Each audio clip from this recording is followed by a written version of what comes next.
Ok, voglio usare questa postazione per rispondere a questa domanda che mi è stata fatta in live ed è un po' particolare. Inizierò a rispondere raccontandovi un po' quello che mi è successo quando sono andato in India.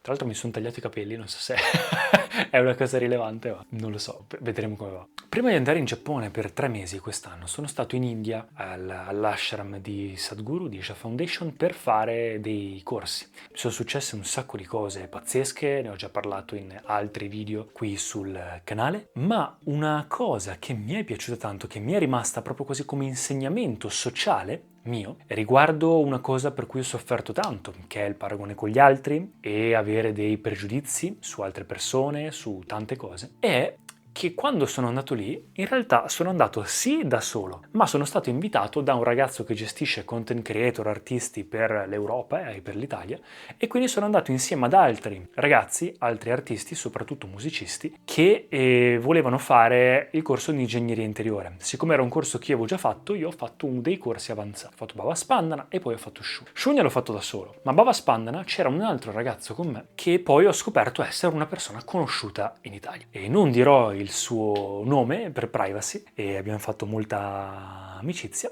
e appena arrivato, insomma, mi sono presentato con questi ragazzi. Io non conoscevo nessuno e poi sono entrato in questa specie di, mettete tipo un'idea di un monastero, e senza telefono, senza niente, il primo corso era da stare per 3-4 giorni a fare questa cosa completamente al 100% con attenzione e presenza lì. Quindi telefono, Apple Watch, qualsiasi cosa che potesse distrarre, via. Proprio non ce l'avevamo, non potevamo usarlo, non potevamo farci niente. E quindi che cosa fai? Ti ritrovi per la prima volta seduto in questo giardino fuori, bellissimo, a guardarti attorno e ti accorgi di avere un sacco di tempo libero. E quindi magari inizi a chiacchierare con altre persone, inizi a guardarti un po' il prato, le montagne, il cielo, a goderti un po' l'aria, a respirare, nei momenti in cui ovviamente non si stava facendo il corso. E ovviamente si avvicina sto ragazzo e sapevo che era italiano anche lui perché è entrato con me, e quindi gli ho detto: ma e te come ti chiami? Con il tè in mano. E da lì abbiamo fatto amicizia e abbiamo creato una sorta di amicizia all'interno di questa cosa molto pura, molto vera, molto, cioè senza sapere l'uno chi era con l'altro. A volte, cioè, non ci siamo neanche presentati, ci siamo scambiati molte cose, ma senza stare troppo nel passato, perché anche una delle regole all'interno del corso era di non concentrarsi troppo sul passato, di lasciare un po' la propria persona al di fuori di quelle mura. Per cui 3-4 giorni. E quindi poi quando siamo usciti ho scoperto insomma che questa era una persona molto conosciuta, molto famosa in Italia. Io non la conoscevo, era nell'ambito della musica, e questa cosa all'inizio pensavo mi cambiasse la mia idea che avevo su di lui e lui cambiasse l'idea che avevo su di me. Ma poi in realtà quando ci siamo scambiati i contatti non ho guardato il suo profilo social, non l'ho guardato, ho semplicemente chiuso gli occhi, fatto segui, e riaperto gli occhi. E quella cosa poi l'ho fatta un po' con tutta la gente attorno a me che ho scoperto poi essere conosciuta. Perché questa cosa mi ha aiutato tantissimo a non avere quel pregiudizio, ed è una tecnica che sto utilizzando sempre, perché io purtroppo lavorando con i social sono ancora un po' influenzato da numeri, follower, queste cose qua. E quindi, anche senza volerlo, se una persona ha 1 milione di follower, 2 milioni di follower, eccetera, comunque cambia un po' quella cosa con lui, e mi è successo con altre persone in passato. E quindi volendo tenere quell'amicizia vera e staccare l'identità social, che alla fine non è un'identità vera, è un'identità fittizia, dalle cose reali, dalla vera presenza delle persone, ho semplicemente utilizzato questa tecnica. Se ci scambiamo i contatti, dato che ultimamente comunque i social bisogna utilizzarli anche per stare in società e lavorare, semplicemente non guardo il profilo di quelle persone, seguo e basta. E questa è una tecnica che ho utilizzato, ma mi ha fatto imparare tanto, perché poi quando ho fatto amicizia con queste persone era un'amicizia vera, non condizionate. Probabilmente queste persone che sono sempre circondate da altre gente che è condizionata dalla loro fama, dai loro soldi, le trattano in un certo modo, nel momento in cui hanno qualcuno attorno a sé di veramente vero, che li vede per quello che sono come persone, e secondo me cambia tanto. Io almeno mi sentirei molto meglio. E quindi ho iniziato a lavorare anche su questa cosa. E mi era successo un'altra volta, quando ho iniziato il mio percorso di spiritualità, quando ho iniziato il mio percorso più interiore, quindi a dedicarmi al 100% alla meditazione, all'introspezione, a farmi queste domande e a essere dubbioso su tutto, a cercare un po' questa verità, a cercare me stesso. Una delle prime cose che mi è successa quando racconto sempre in questi video del crack che ho avuto nel momento in cui tutta l'identità di Marco Delia, il mio futuro, le idee che avevo di quello che volevo fare nella vita sono andate distrutte completamente, ho dovuto ricostruirmi da capo. Una delle cose che è successo è lavorare un po' sulla mia identità. cercare di riscoprire chi ero, perché mi ero accorto, anche solo semplicemente a livello di genere, di quanto io fossi condizionato, cioè di quanto la mia persona, il modo in cui io vedo il mondo è filtrato dal passato, da quello, semplicemente da tutto, anche solo dal fatto che io sono nato maschio. Cioè mi sono accorto, pensateci un attimo, quando nasci ti danno le cose azzurre o le cose rosa in base a se sei maschio o femmina, ti danno da fare un certo tipo di sport o ti fanno anche dei complimenti diversi, ti danno dei vestiti diversi, ti dicono wow ma quanto sei forte, oppure wow ma quanto sei bella in base a se sei maschio o femmina. Ti fanno proprio vivere una vita diversa quando sei piccolo in base a se sei semplicemente nato maschio o se sei nato femmina. Il modo in cui interagisci con la società cambia tutto. Quindi mi sono detto, ma se solo il genere mi ha influenzato così tanto, tutte le altre cose nella mia vita che influenza enorme hanno su di me? Cioè io sono davvero un calderone di tutti i condizionamenti che ho avuto nel passato. Voglio davvero essere schiavo di quello che ho già vissuto, del mio passato. E poi nel momento in cui sono andato un po' più a fondo ho capito almeno, e poi ho avuto conferma, che i pensieri lavorano un po' in base all'identità. Quindi questa cosa che noi, questa memoria, questo bagaglio, che in yoga può essere definito karma, quindi il bagaglio karmico, questa identità che ti crei.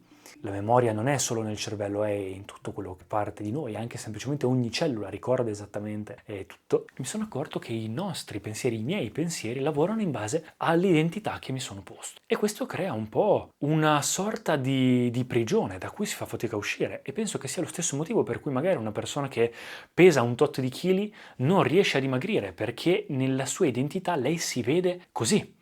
E quindi quando esce da quell'identità prova a dimagrire, finché non è convinta, finché la sua identità non è cambiata verso l'essere più magri, tornerà sempre lì, perché tutto ciò che non è nella sua identità è un qualcosa che poi cerca di rimediare e tornare lì, anche in modo inconscio. Una persona che non riesce a eliminare una dipendenza può essere la stessa cosa, quindi mi sono accorto che in realtà nel momento in cui lavori in base alla tua identificazione, in base alla tua identità limitata, vai a lavorare su una cerchia limitata di pensieri. Quindi quando nello yoga, quando nella meditazione, quando nelle religioni si parla di liberazione, è un po' questo, è un po' uscire da un'identità limitata come la tua, tornare neutro, senza questo filtro del passato che ti condiziona e ti fa fare sempre le stesse cose, un po' come se il passato continuasse a ripetersi, come un cerchio, quello che in yoga o nella cultura indiana viene chiamato samsara. E quindi liberazione vuol dire consciamente uscire un po' da questo cerchio, invece che continuare a fare le stesse cose in base a quello che è già successo in passato, uscire consciamente da queste cose e andare in un qualcosa di nuovo. E quello che si chiama yoga, quello che si fa con la meditazione,